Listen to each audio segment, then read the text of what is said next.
BJP প্রার্থী ও কর্মী সমর্থকদের উপরে হামলার প্রতিবাদে রাস্তা অবরোধ করে দফায় দফায় বিক্ষোভ দেখালো গেরুয়া শিবির। পূর্ব মেদিনীপুর জেলার পটাশপুরের আড়গোয়াল ব্রিজের উপর রাজ্য সড়ক অবরোধ করে বিক্ষোভ দেখায় বিজেপি। তাদের দাবি, ভগবানপুরে বিজেপি প্রার্থী শান্তনু প্রামাণিকের নেতৃত্বে একটি বিশাল বাইক মিছিল আড়গোয়াল থেকে শাস্তামালের দিকে যাচ্ছিল। সেই সময় তৃণমূল আশ্রিত দুষ্কৃতীরা হামলা চালিয়েছে এবং শতাধিক মোটর বাইক ভাঙচুর করেছে বলে অভিযোগ। পাশাপাশি ভগবানপুরে বিজেপি প্রার্থী শান্তনু প্রামাণিকও আক্রান্ত হয়েছে। সেই সঙ্গে শতাধিক বিজেপি কর্মী ও সমর্থকরা আক্রান্ত হয়েছে বলে দাবি বিজেপির।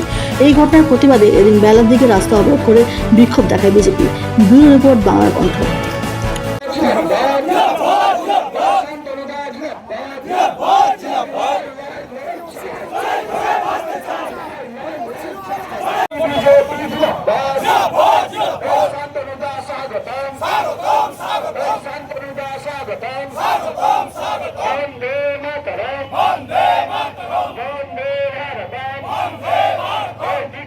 আপনারা জানেন, এলাকাবাসী জানে, এই ভগবানপুর বিধানসভার বড়োজ, অর্জুননগর, আড়গোয়াল পুরোপুরি সন্ত্রাসবাদীদের আঁতুর ঘর।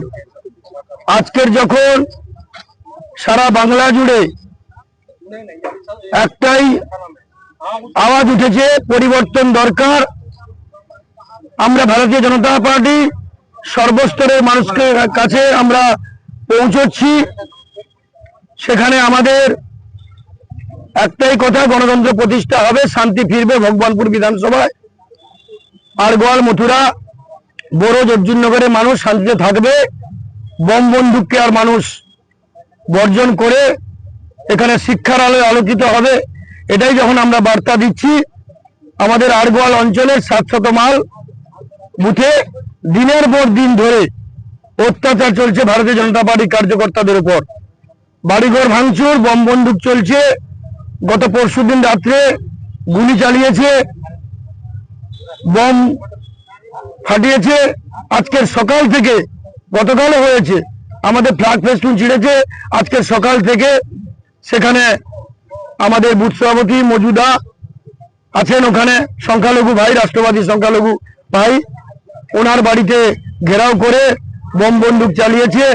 ওনার ছেলে এবং ঘর ভেঙেছে, ওনার ছেলের আঘাতও লেগেছে। আপনারা দেখতে পারেন রক্ত বেরিয়েছে কিরকম।